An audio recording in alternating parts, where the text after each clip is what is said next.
I am Marshall Orson, Chair of the DeKalb County Board of Education.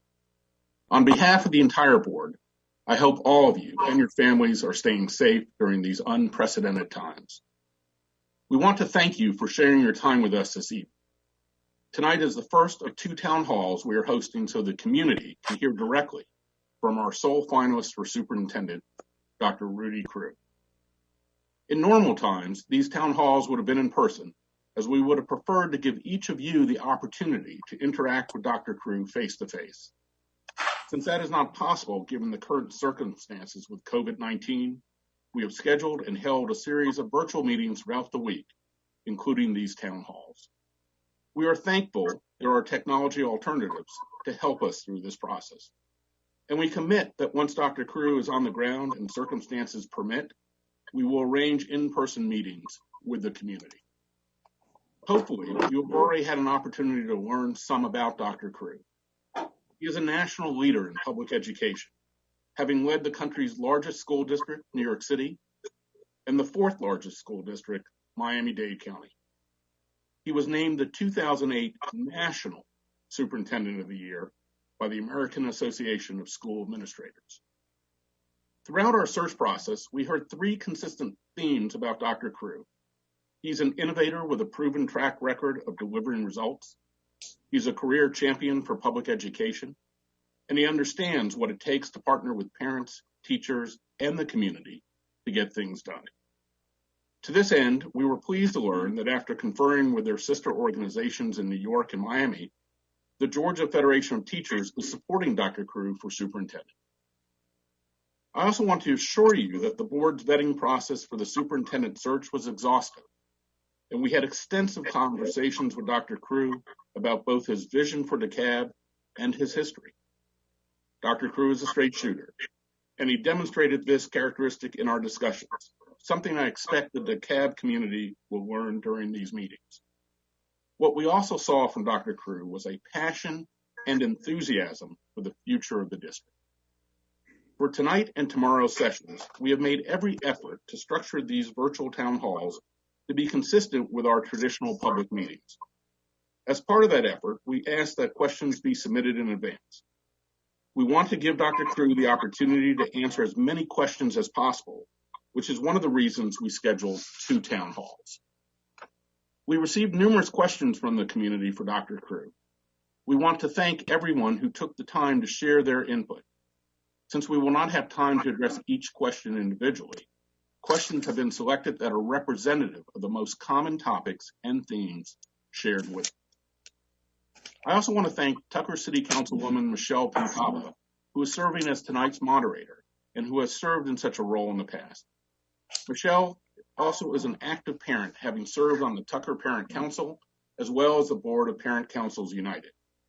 We deeply appreciate her willingness to take on this important role. Michelle, it is now my pleasure to turn tonight's town hall over to you. Thank you, Marshall. It's an honor to be here. I'm excited to have the opportunity to help DeKalb County get to know Dr. Crew. First, though, I would like to invite Dr. Crew to open with some remarks. Welcome, Dr. Crew. Thank you. Thank you very much, Michelle, and thank you, Marshall, and mostly to the audience who either by virtue of writing in or by attending this session really do represent the way by which schools get better. Their participation, your engagement, I think is critical. I wanted as an opening remark to indicate why DeKalb. Why, after a career that I've had in multiple school systems in cities around the country, why would I be interested in this? And the answer is simply 100,000 students who are hungry for, and whose parents and communities are hungry for, a quality education, regardless of zip code or language or any other designation. That's been my passion all my life. It is something that I began feeling very fervently as a teacher. I then carried that into my realm of administration as a middle school principal and then a high school principal. I have absolutely no doubt, but that it is reflected in the work and the passion and the purpose that I have assigned myself in leading multiple school systems around the country. My hope is that in these town hall sessions, you'll get an opportunity to feel that, to see who I am as a human being. I understand that there are any number of articles or statements that anybody could pick up on any given day or night, and it would ultimately maybe even, shock or surprise people. And my answer to that, in part, would be I have reformed major public educational institutions. I've been a disruptor of sorts at a time when we need to have new and different, bold, innovative ideas available to our children, available to our communities, at a time when we are trying to wrestle to the ground the ravages of poverty, at a time when we have greater numbers of students who are living in homeless situations or without adequate food, or frankly, at a time when we're seeing many, many students coming to us from all over the world wanting an education and not knowing exactly how they or their parents will be able to get that. I bring to you a sentiment of hope. I bring to you a modicum of courage and an incredibly high energy at being able to respond to those issues. So I want to thank the DeKalb County Board of Education. I want to thank those who participated in this process that brought me this far. And I particularly want to thank those whose voices and support has been resonant over the course of the last several days. I'll turn it back over to you, Michelle, but thank you all very, very much for attending. That's wonderful. Thank you. You almost actually, to get right to it, answered part of the first question. So I'm going to move around a little bit and just following up with that. What do you think success as a superintendent of the DeKalb County School District looks like? It has many faces, actually. It is, I think, to some degree, it's going to look very much like schools that are highly in demand because parents view them as being completely valuable, functional for them, for their communities, for their children. I don't want to see schools where there's overcrowding. So there's a need for us to pay attention to how well students are situated in communities that are booming in size. It means, as a way of being able to understand the level of education, that these students are being prepared for the global reality that they face, not necessarily just their own immediate statewide assessment and so on and so forth, but that there are other measures of how they're functioning as students. And those measures include how they ultimately perform in areas of social exchange, how they commit to the notion of being a member of a civic environment, a civic democracy, and how do they actually understand their role and their skill set in being personally adequate at being able to do everything from make a friend to exchange ideas to settle an argument, to avoid conflict unnecessarily, and allow for people of all persuasions to become part and parcel of their human family the same way as they would like to be treated elsewhere. Oh, that's great. And I did mean to note, and I apologize that we would like to give a shout out to who submitted these questions this evening. That question came from Eric Oliver. So sorry, Mr. Oliver, didn't mean to skip over you. So here's a little bit, we're going to go on a different course for just a moment. So an internet search, and you touched on this in your remarks, but an internet search yields troubling news stories about some of your past work experience. How do you respond to critics who question your past? And what do you think you must accomplish to earn the trust and respect of DeKalb citizens? And that was submitted by Angela Mackey. Thank you. And thank you, Angela. So I have taken on some pretty daunting, sometimes difficult school systems and communities, and sort of the quasi sort of socio-political environment that I've worked in has often had all kinds of edges, sharp edges, soft edges, but edges nonetheless. Pushing an agenda for young people through the public school system means that you are ultimately going to be pushing on some of those very, very critical issues that face all of us in a community. Some of them you've done more recently, redistricting, for example, major issue, kind of a barbed, sort of edgy sort of conversation, I'm sure. How the bus schedule will look for elementary versus high school versus middle schools. Again, something that a lot of parents didn't want to see any kind of a change to, earlier or later or bus schedules in their own community. Money and its appropriation for various new and different programs, or the distribution of those programs into communities that heretofore didn't have them. The gifted program, for example, or music and arts programs. The idea that the system actually has to work well for everybody. And that means that you're going to ultimately have times when people disagree. Now, as a reformer, as a person who's done this work for, as I say, for a number of years, I fully expect that there's always going to be pushback. The articles that you're referring to are articles that ultimately point up how and why there are disagreements on the playing field of public education. I happen to believe that that's naturally a part of the deal. I don't shy away from it. I stand in the breach of it. I don't blame other people. I stand in and understand other people's point of view, but I also want to be heard from my point of view. And so I argue very strongly that we can do this thing of improving public schools writ large, but that we have to go through the baptism, if you will, of new ideas, new practices, things that we really probably should have let go of maybe even 20 years ago that we're still trying to carry into the future. And it's time for us to actually have in DeKalb an opportunity for us to really unpack what will work, how will it work, and how different would it be in one school versus another or one region to another. Those things are really important conversations. And unfortunately, there have been times, and the press has recorded this, where in those very tight corners of conversation, there has been, really deep-seated disagreement. And I've been on multiple ends of that conversation with lots of people, whether they be school board members or community members or civic leaders or whomever. And that's what you're seeing reflected in the articles. I'd like to say one other thing about this. The fact that one has a disagreement doesn't mean that you're disagreeable. It means that you're willing to actually engage. Now, I've been alive and long enough in this work that you need to be able to engage. You need to suspend disbelief. You need to listen to opposite points of view. You need to really be open to the fact that there are people who actually know more than you do on given topics.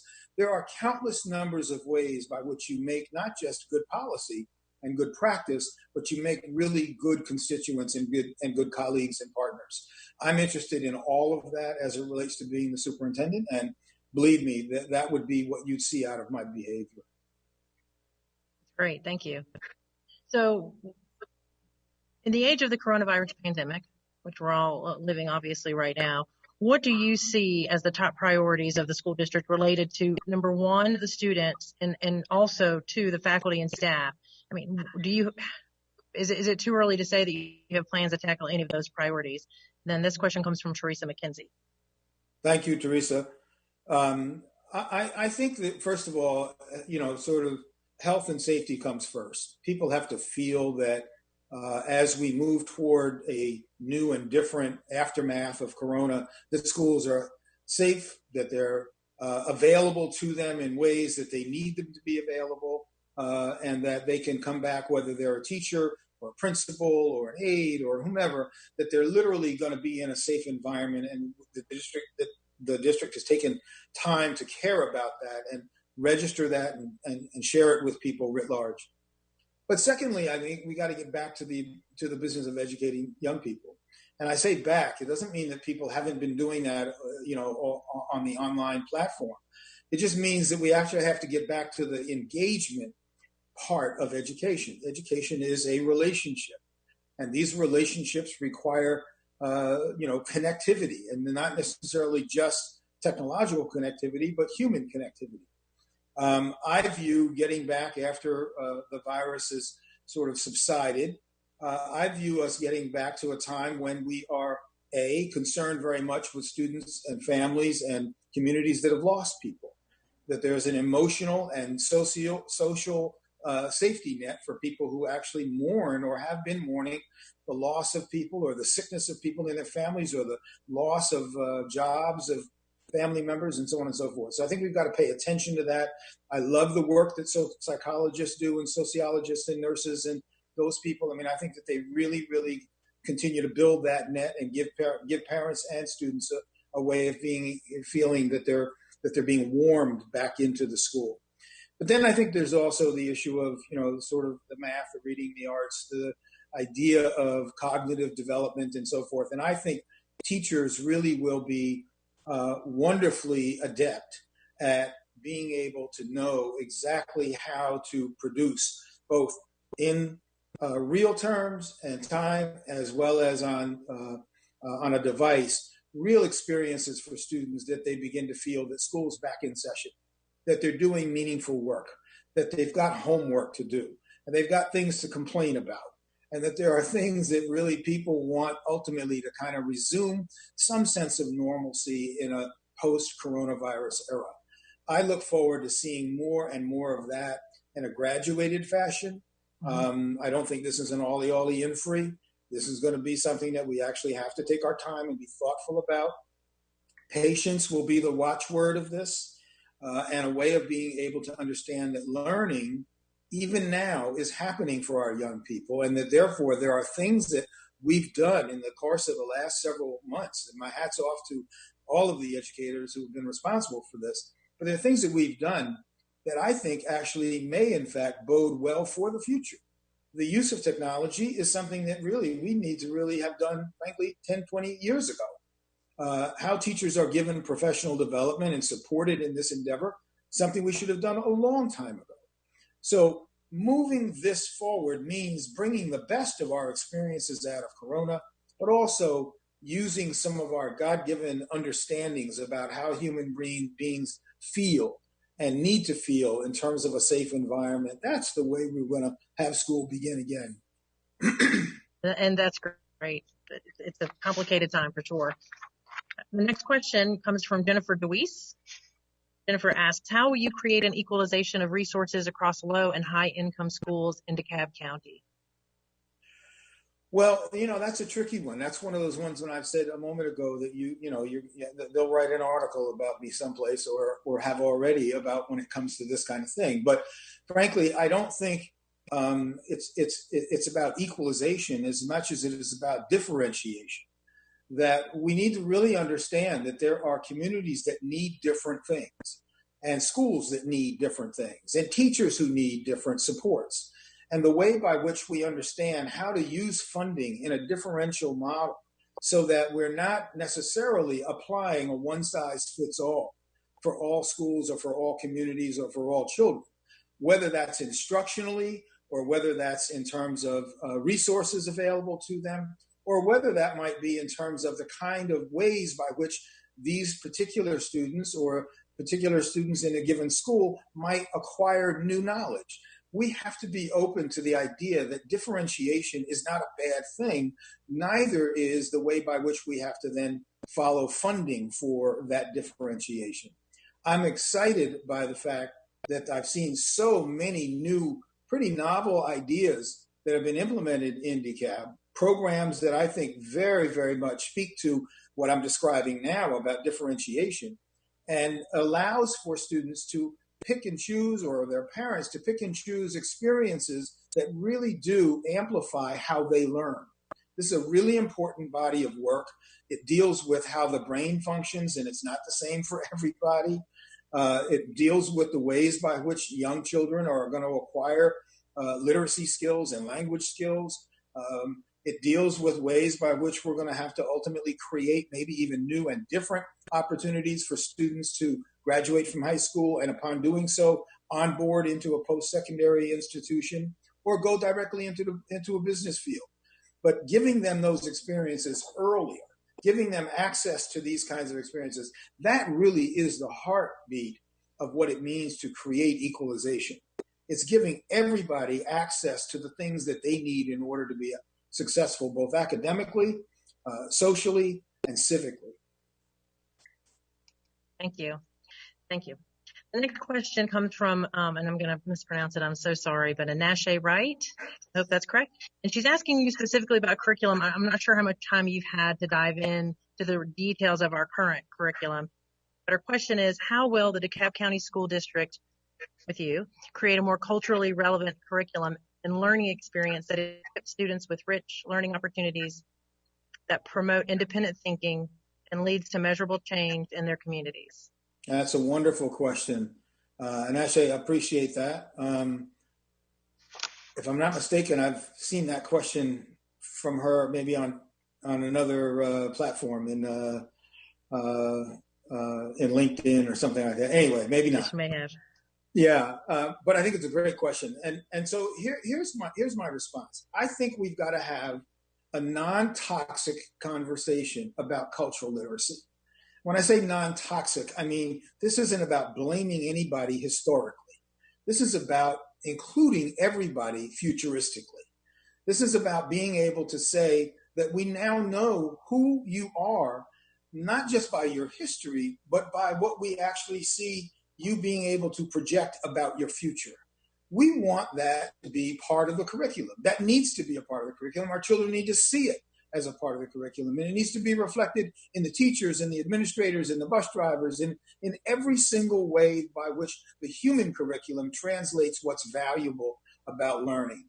Not just the what we learn, but who we learn it from and how we come to learn it. So I think that her point is a really, really important one, and one that I take, historically, if you will, very seriously, because it does ground our students with the full confidence and knowledge that they are, if you will, supposed to be smart, that they are supposed to be capable, that this isn't an accident that they passed the test. This is because you have the capacity to do that. And the love that you have for children starts by giving them confidence. And so what cultural inclusion does is it builds a base of confidence in young people, regardless of who they are, that they know a lot about the human family, some of which actually is about them and theirs, some of which is about their country of origin or their language. But it's the notion that you belong to that family and you have a capacity, a human capacity to learn and do and exercise yourself in ways that will allow you to have access to the world that you really see for yourself. That's what it means to love young people, to be perfectly honest with you. So I look at this and think, as I said to the board, I'm the wrong person to hire if you don't want that conversation to go out into the public space, right? That's a conversation that's got to happen. But we've got to do more than just have a conversation. Then we actually have to build on the conversation and help teachers know what that translates into on a school day. What does it look like? What kind of materials does it translate into? What kind of assessments do we need to use? How do we incorporate the arts and other venues as a way of being able to strengthen a teacher's hand at being able to move in and out of those very sometimes weavy, sometimes difficult conversations about groups and people and so on and so forth. And most importantly, how do we use this as a way of translating the fact that at the end of the day, what we want you to be is competent at being kind, courteous, respectful, and worthy of other people's trust, etc. So I think this is why I love teaching, because if you get this part right, the world is better. Not just DeKalb County is better, but the world is better. So when somebody says to me, why, Rudy, after all these jobs that you've done, why would you want to do this? It's because I want to live in that world. I want my children to live in that world. I want their children and other people to live in that world. So I don't have time, to be perfectly honest with you, to play the game of we, they. I have time to play the game of all of us need to get into the end zone here. And it's a different way of thinking about the impact of globalization. It's a different way of thinking about cultural richness and competence. It's a different way of thinking about professional development. And most importantly, and this has saddened me over the last several years, it gives us a chance to understand the value of teachers and teaching. this is a learned response, that we need to actually start thinking about ways by which our students in a good year, are as academically talented as they are revealing of their social and, if you will, civic literacy. Very, very important outcomes of schooling. Ah, what a great answer. Okay, next one. Hire me then, please. All right, here's another one sort of like two ago. Can you explain why I'm sorry, and this one comes from Sandy Chavaria. Can you explain why your administration did not take appropriate action in the investigation involving sexual assault of a minor in Miami-Dade County? Did you say the person's name is Sandy? Sandy, yes, Chavaria. Sandy. Yes, thank you, Sandy, for that question. I disagree with the conclusion and the initial premise of the question. Just because this is a legal matter, or has been a legal matter, I can only give you what I know of that matter that speaks to the answer here for this question. I took action once I heard of it and found out about it. It was something that had been kept from me by people lower in the organization. I did not have access to the information the day that it happened. It was actually reported to me several days later, and it's upon that time that I then took immediate action, both to suspend the administrators involved, remove the administrators ultimately involved, and then get the support and the help to the mother and to the young woman that this unfortunate circumstance happened to. So, with all due respect, there are police reports to corroborate that. As I recall, there was a grand jury investigation that would corroborate that. There was no finding of any misdeed on my part as superintendent, and I offer that to you in hopes that, number one, we don't ever have anything like that happen in DeKalb, but number two, you can be assured that, God forbid, should something like that happen, I would be on that immediately with tremendous attention to all aspects of it, including the legal aspects of it. Next question comes from Judson Miller. Judson would like to know, given the likely budget constraints as a result of the economy and COVID, how will you prioritize spending? Well, I think as most of us know, there are fewer dollars trickling into state coffers all around the country. Georgia is not going to be any different from New York, and New York is not going to be any different from Alabama and so forth. We're all going to be looking at ways by which to not just reallocate dollars, but to reprioritize how those dollars get used. Uh-huh. The way I would look at that cycle, if you will, is to literally start from students out. What is it that we need to basically protect in the budget? Ways by which we need to, in my mind, that would mean the instructional program primarily. I have a very strong feeling that work that is being done right now to be sure that students in the first or second semester of next fall have access to a rich, powerful curriculum, that would not be something I'd be looking at trying to find cost savings in. Mm-hmm. I think that there are any number of other places that we can begin to have a conversation about, notwithstanding administration, notwithstanding programs that have no particular track record of success. If there are excesses in departments or ways by which we've seen dollars that did not get used for the kind of outcomes that we wanted, I'd be looking at data to demonstrate that.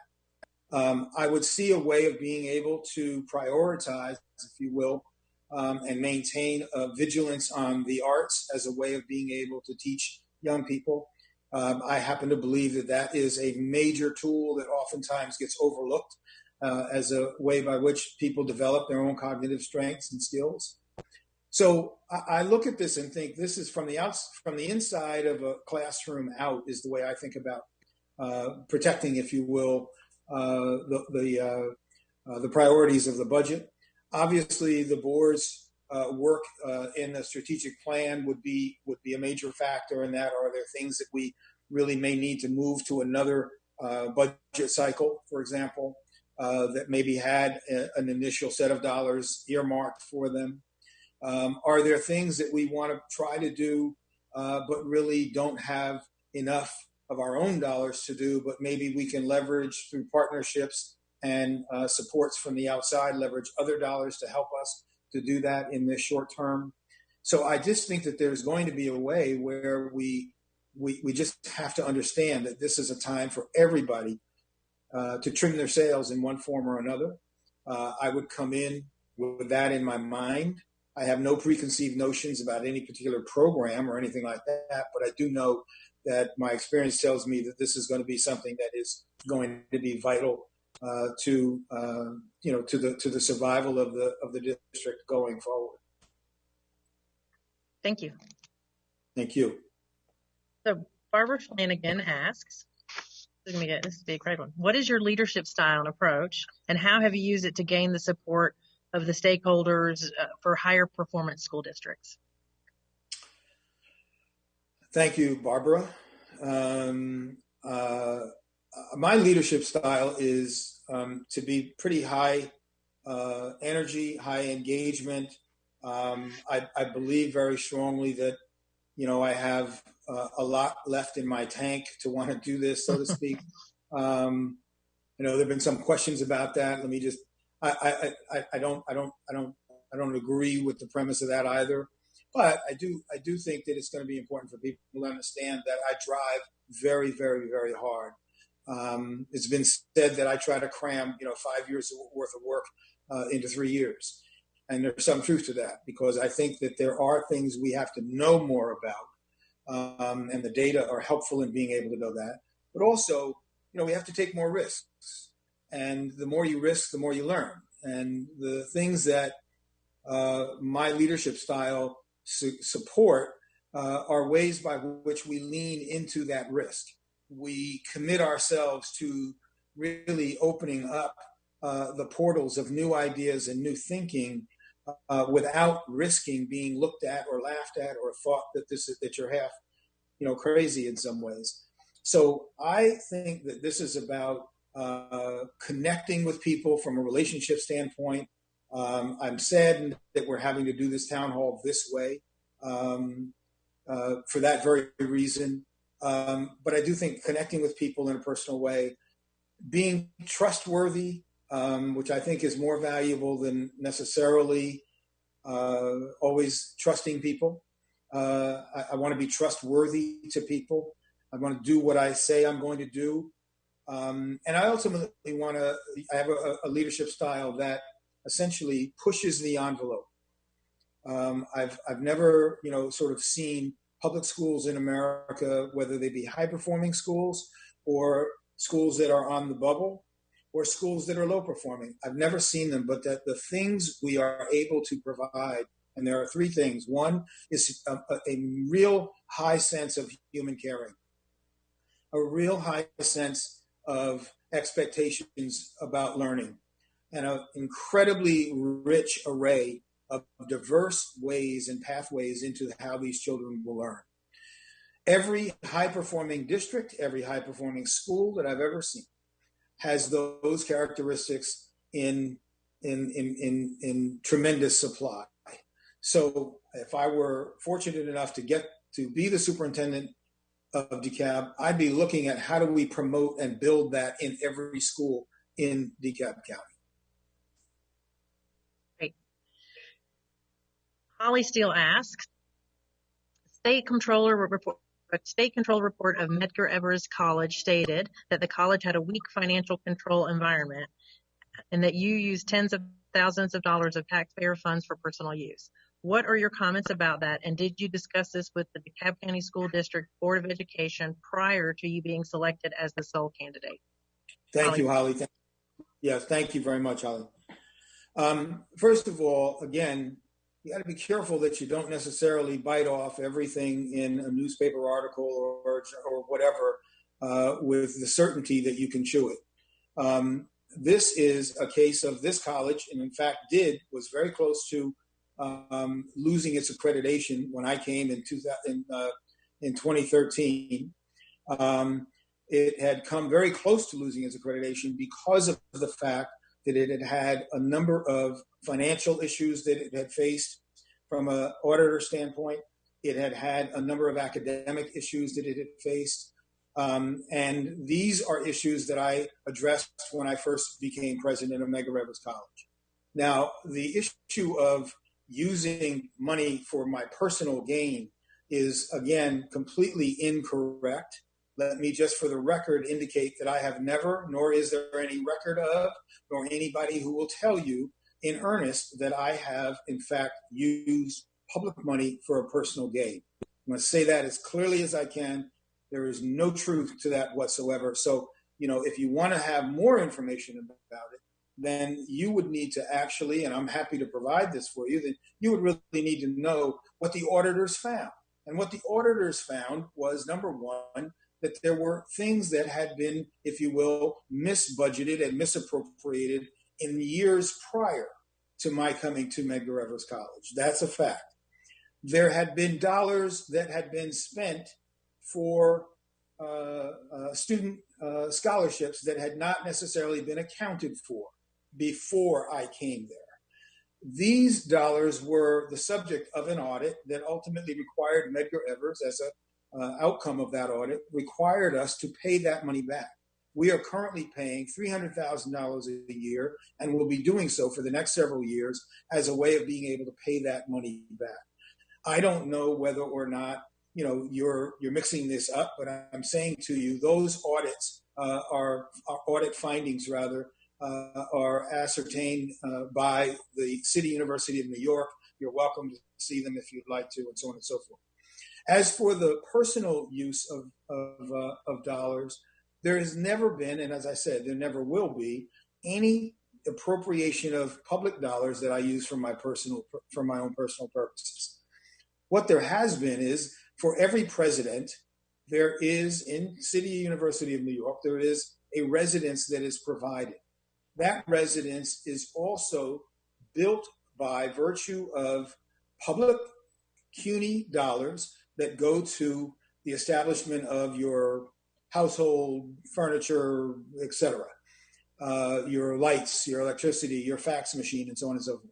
Those are things that are part of the envelope of being a president in, frankly, any college across America. So these things, in fact, were purchased. I did purchase materials for the house, a fax machine, a sofa, etc. Never anything for my own personal use. My own bed I paid for. All my personal items are mine that I've paid for out of my own resources. So I think to continue this adage of, he stole money, I guess what I would say is prove it.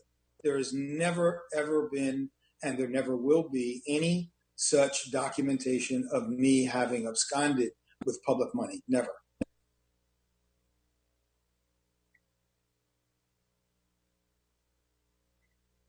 No puedo. Sorry about that. That was me. I did not unmute myself. Okay. All righty. The next question comes from Todd Kramer. Todd, I'm going to read it because he references himself. It says, many parents, including myself, are concerned that we are over-testing our children with standardized tests. What are your thoughts on standardized testing? And he believes the unfortunate consequences attached to them, one of which is that teachers are driven by administrators to teach the test rather than to teach to fully educate our students. Yeah, I'm going to say, at the risk of maybe a lot of people thinking differently, I think that is exactly right. That question is right on the money. For, I want to say, a good 10 years, this country went completely crazy. We went hog wild with trying to assess student learning by a test. And it was a single modality of understanding what a student knew. I think it was wrong-headed. I think it was engineered out of some both political as well as educational circles that kind of commingled and made that the policy du jour. But I don't believe in that. I think that what we've got to be able to do is to provide rich opportunities for every kind of assessment we possibly can think of. So let me give you some examples. I think, for example, teacher tests are very valid and should be used as teachers and principals see them, both for interim assessments as well as formative assessments, and most at the end of the game as well as in the interim portion of the game. We need to determine en route skills that a student is having. Where are they having difficulty, for example, in reading? Where are they showing strong? Where are they falling down at being able to acquire a particular discrete skill? That kind of work involves assessment, not testing. It involves people literally being able to take a dipstick and look at a student's work and say, I wonder how they came up with that answer. I wonder what they know about that process of a math equation, for example, or a paragraph that they've written. I wonder if they really understand punctuation. I wonder if they understand how to read with comprehension. These are specific, discrete skills that we should be constantly assessing. But I don't think we should be testing them all the time. I think, as I said, the country kind of lost its mind a little bit with the testing craze, and we began to test and do more testing. And the more we tested, the more we found that there were students and parents, much like this gentleman, who essentially is saying, hey, wait a minute, I'm not sending my child for you to test him or her every day. I'm sending him or her to school so that they will learn. And unless that test is helping them, quote unquote, to learn the material rather than to determine whether they know it or not, then I guess I would come down exactly as this gentleman has and say, you know, we just went through a phase of testing far too much.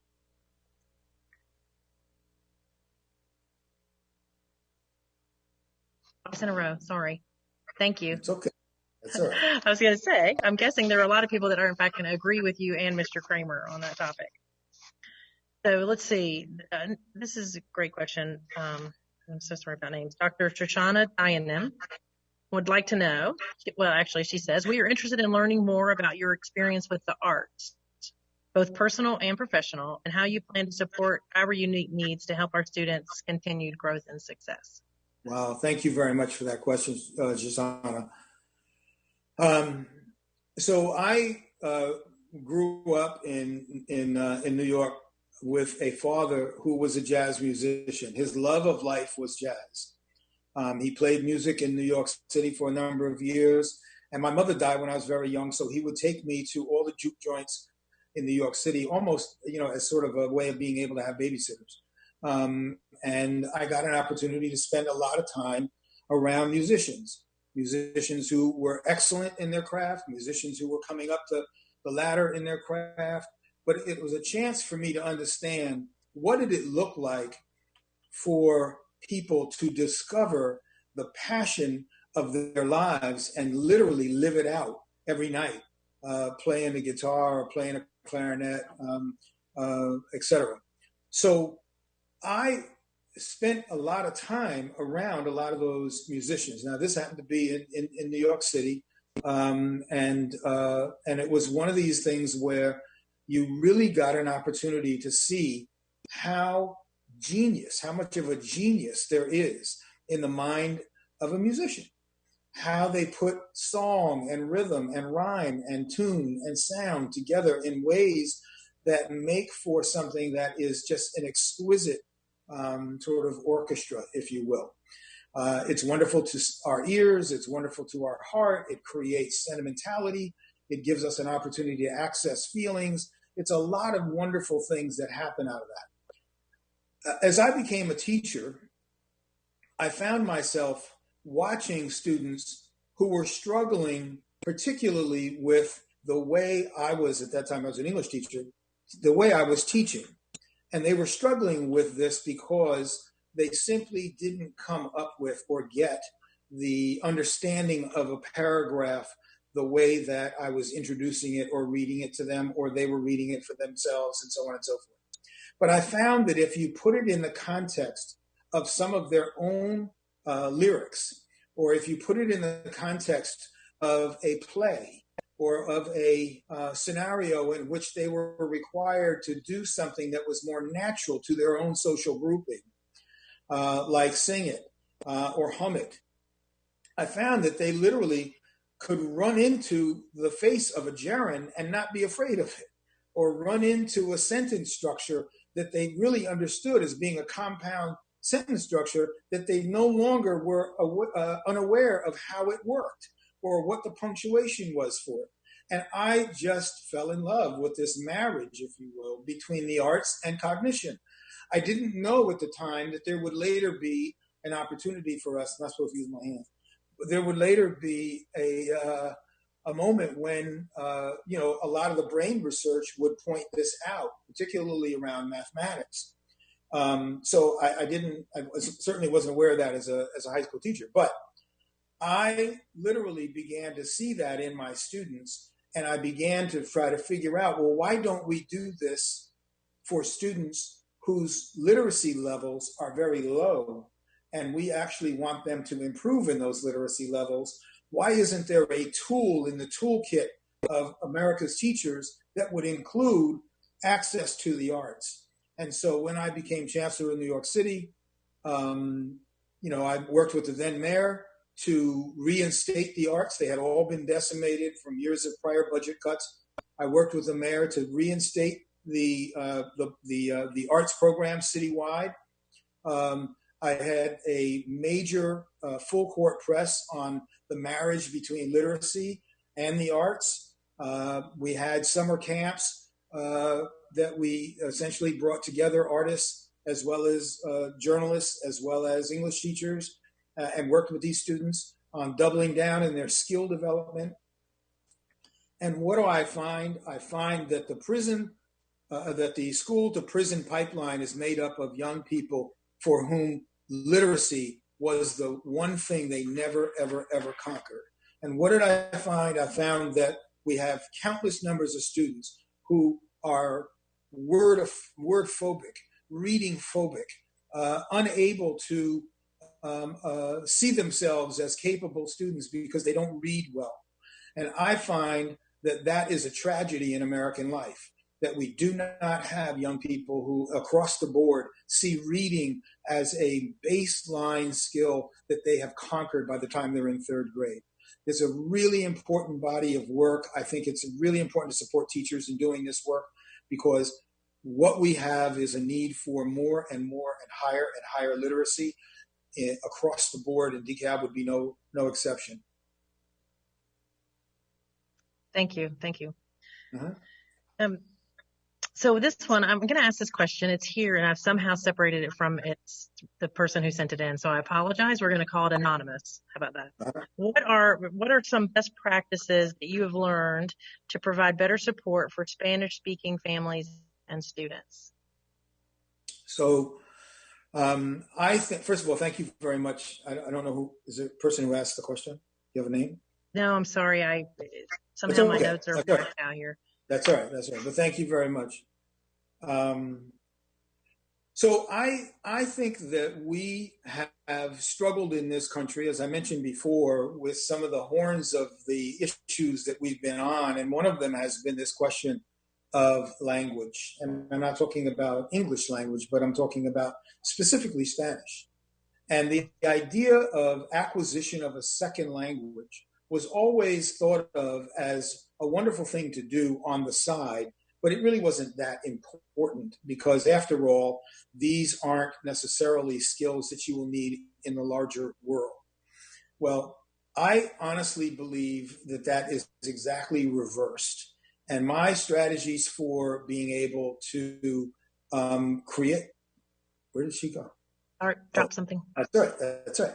My strategy is to actually start to have a higher priority, if you will, for second language acquisition beginning in elementary school. This is not something that we typically do in American public education.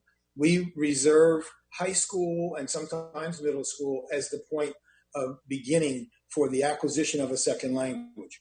We also, unfortunately, believe that bilingualism is a problem, that somehow or another, if you do not speak English, that's a problem. When around the world, actually, only English speakers, that's the problem. Monolingualism is the problem, not bilingualism.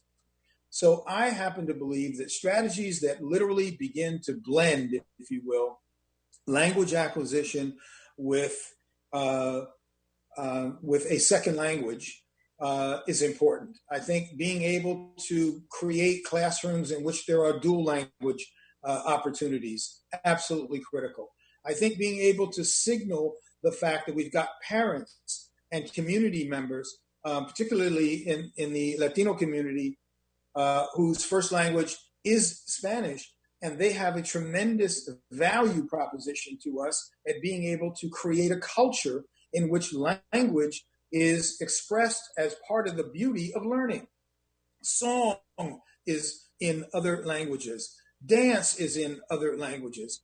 And we've got to start to create this sense of unanimity, the sense of oneness around the idea of people literally come from all walks of life. They speak very different languages. They pray to very different gods, but they literally live under the same human roof as you and I. And the way by which we exemplify that is we literally begin to lift up the notion of language, culture, religion, song, music, dance, whatever it is, but we lift it up as part of the tool that we actually want all of our students to experience at some point as they go through school. So I could not support bilingual education enough. I will be a long-term and have always been a deep supporter of bilingual education. I would consider myself to be reasonably fluent. I'm not completely fluent in Spanish, but I have enough fluency that I can make it through and do all right.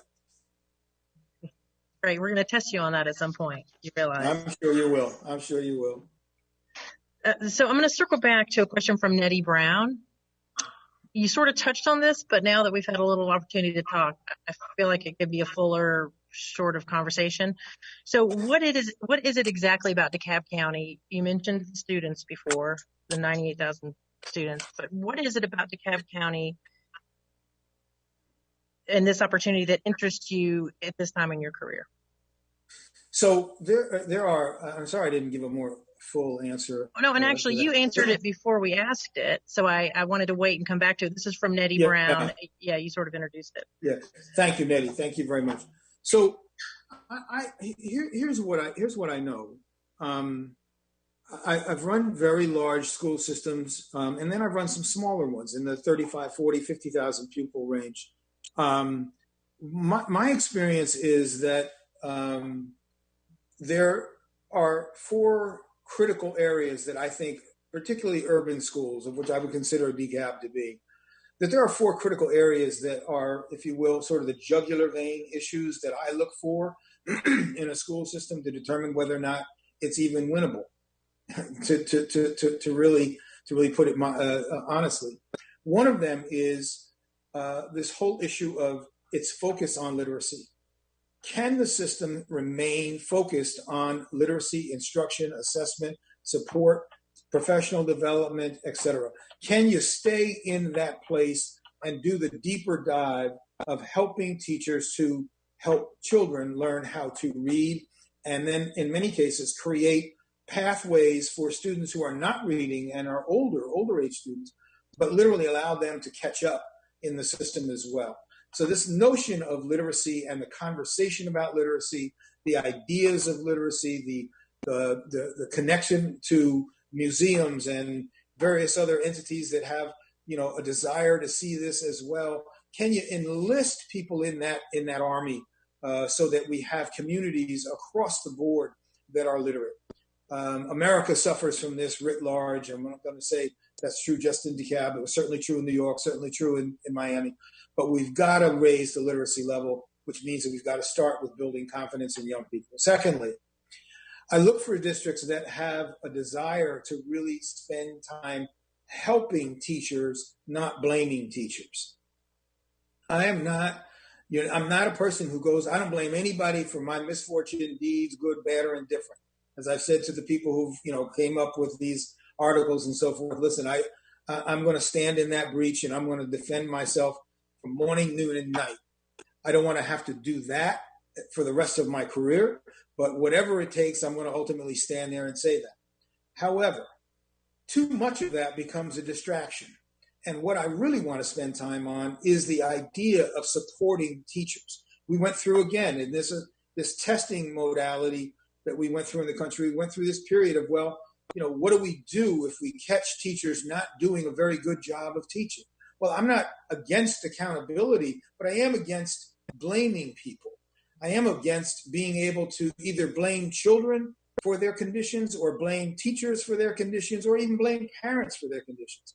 There is need for us to collectively begin to build a conversation about what would it look like for DeKalb to get deeper in their support of teaching and teachers. Maybe that involves some work in the universities, schools of education. Maybe that means being able to connect our students to ways that they have different pathways to learning and so on and so forth. But that second part is really important. Third one for me that I've always looked at, and I think DeKalb has a real advantage in, is its leadership. I think you've got to pay attention to, how's the place being run? Now, yes, I've heard that there are some issues around procurement, and that would definitely be something that I would put my hand on right away. I'm not going to go through a bunch of scandals and, people running off with a bunch of money because they were able to do something. I think that's totally it's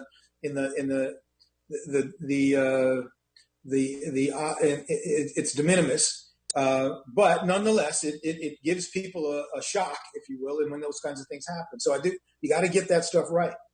But in fact, I think what you're looking at are leaders who care. They know what they're doing. They want the help and the support that a central office superintendent would be able to provide and that a board of education would provide. Some of that is having hard conversations about how they lead. Some of that is about helping them to learn how to be leaders. Some of them assumed the position without ever knowing the requirements of the position. And so it becomes important for us to have this human conversation about, well, what do you really know about this? I talk about leaning into these things. Well, do you know how to stand up straight, let alone lean in? So it's important to me to actually have these kind of conversations. And I view DeKalb as a place where you could have that. And the last part about it is that's really important to me is parental engagement. I think, and I'm only going by what I've read, but I think that America has been trying to figure out how do we flip the switch from being simply working with parents so that they provide their children coming to our schools on a sort of numeric basis versus how do we provide opportunities for parents so that they would demand, if they had the choices of the world, they would demand to have their children in DeKalb Public School. I want to flip the switch from supply to demand. I want them to literally feel like I want my child in that school. And I don't want to have to skip all over or play hopscotch throughout the county as a way of getting my kid into a good school. If you live in the north area, I want you to have a good school. If you live in the south area, I want you to have a great school. If you live in the another portion of the city, I want you to be able to feel like you're going to a place where somebody cares about you, where there are expectations for you that you're going to have to meet, and where you ultimately realize, keep using my hand, where you ultimately realize that there are a diversity of ways into how I learn. That's what makes schooling contagious. That's what makes learning contagious. It's when I finally get to say, what phonics helps me to say, which is I can sound out a big word. I know how to say it. I know how to use it in a sentence. I know how to connect it to other sentences, and I can understand it. These are the things that it's music. It's truly music to my ears when I watch children of any age go to a system where all these things are functioning like that, right? Teachers want to be in that system. Principals want to be in that system. You won't have a hard to staff school if you're really providing a level of support for instruction that needs to be there. And it's hard. The person asked a question a minute ago about, what budget appropriations and how are you going to, trim the budget and so on and so forth. Well, I don't technically know exactly the answer to that, but I can tell you, I'm not going to cut the arts, and I'm not going to cut things that I really think help students to onboard into skill development that their brain richly could do that right now our data reveals that they're not doing as well. And I don't care who they are, what zip code they're in, or what they have to do. There's a set of standards. There's a way by which you have to start thinking about that this is the way DeKalb County Public Schools is. This is just our standard. This is who we are. This is how we roll. And I want that to be the way that I, come into a district and, and have some fun. I'm a joyous person. I really love what I do. I love the people with whom I get to do it, All right, I'm sorry. No, that's perfect. Oh, thank you. It was great. And that's going to be our final question for tonight. And it's a great way to close, knowing you're a joyous person. I think that's fantastic. And I would just echo what Marshall said earlier. These are challenging times to get to know each other. And I will look forward to maybe an opportunity when maybe it won't happen, but I look forward to if the timing works out, being able to sort of get to see you in a public forum where you can engage us all, not on the computer. But I thank you for finding a way to do this with us tonight. I thank the Board of Education for making it happen so that we could have a little opportunity to get to know who Dr. Crew is.